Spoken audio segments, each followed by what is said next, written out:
Okay, so this morning I'm going to show you how to fix a tunneling candle.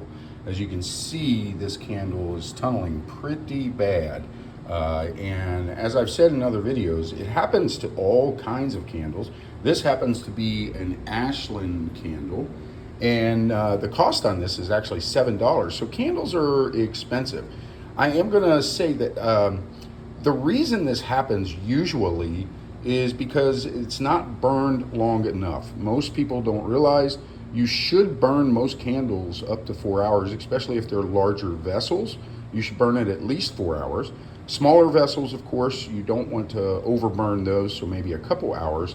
But you never want to blow a candle out right away if all of a sudden you have that little divot or that little tunnel, as we call it, because that'll continually get worse if you're not burning them to where they become even. Now, I'm going to make a note.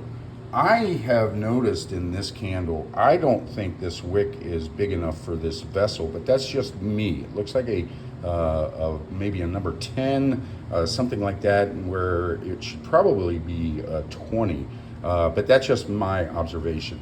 So my tools today, I've got a pair of gloves, and that is because if the wick is so low, I'm going to have to pour some of this wax out. I will actually pour it into a little vessel that I have here, and you'll see that during the time lapse. I have a regular blow dryer, so I usually use a heat gun because it gets a little bit hotter a little bit faster, but I want to use the tools that you will probably have at your house. So right now, I'm going to go ahead and I'm going to start melting this wax, dump out what I don't need, and show you how to put this candle back together, because in all actuality, this candle should burn probably about 40 hours, maybe even just a little bit longer. So let's get started.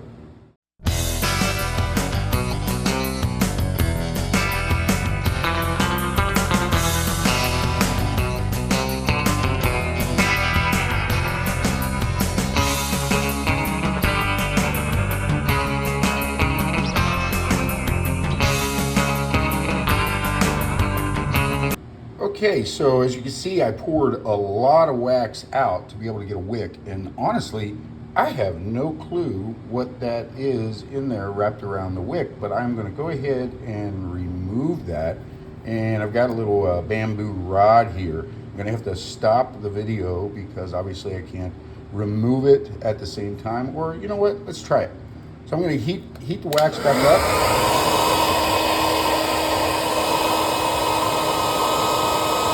Just enough to be able to expose that nasty looking, looks like some sort of lung particle or something. Know how to do it.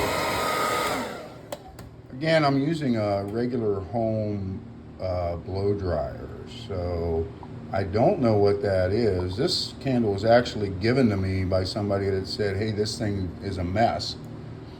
So as you can see now, I've got enough wick exposed.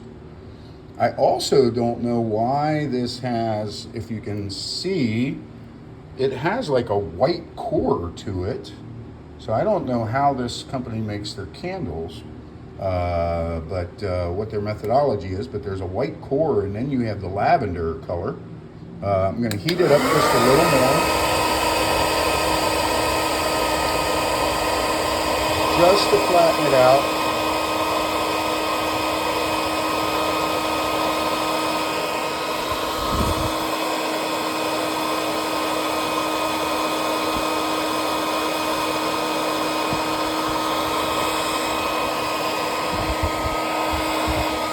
There.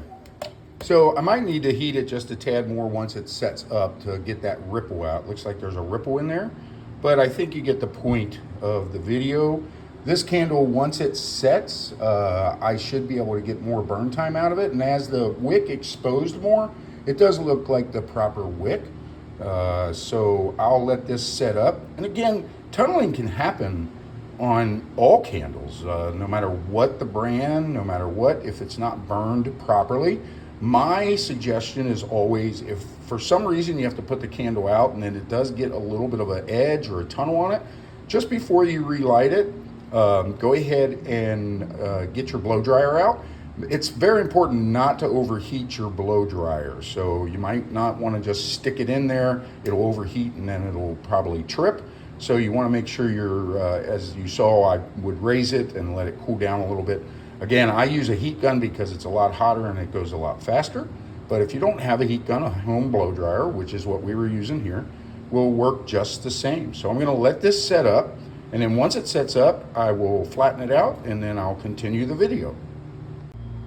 Okay, so it's been about an hour, I guess, and this candle is now all flattened out. As you can see, the wick is about the right height. I might trim that down just a little bit. And I cleaned up the vessel, so this basically looks pretty daggone good, and it's ready to be burned again. Again, cannot emphasize enough, if you've watched this whole video, make sure you have some gloves on. Don't touch the vessels when it's hot. Please do not blow dry to where it's splashing out. Hot wax might get on you. Just take all safety precautions. Again, the best way to burn a candle is at least 4 hours, depending on the size. Once it gets about half an inch of melted wax and it's all nice and flat, it's safe to be blown out. However, there are times, like last night, as a matter of fact, I lit a candle of mine that while I got in the shower, and of course you don't want to just leave it burn unattended, so I did have to blow it out because I was going to bed. And I'm just going to show you that the best of candles, this is what's going to happen. So you can see there is a little tunneling because it wasn't quite at the 4 hour mark. I think I let it burn for probably a few hours, maybe 2.5, but I was tired, wanted to go to bed. So what I'm going to do, I'm going to use my heat gun this time. And before I burn this again tonight or whenever, I'm going to make sure that I flatten that out. So again, with the heat gun, you can see that it goes a lot faster.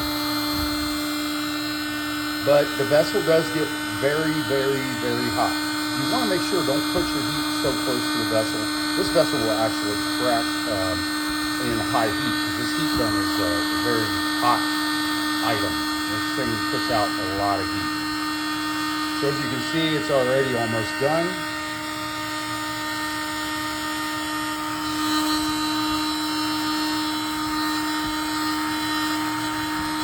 I got plenty of wick left, and so the next time I burn it, which will probably be tonight, that'll be all nice and smoothed out.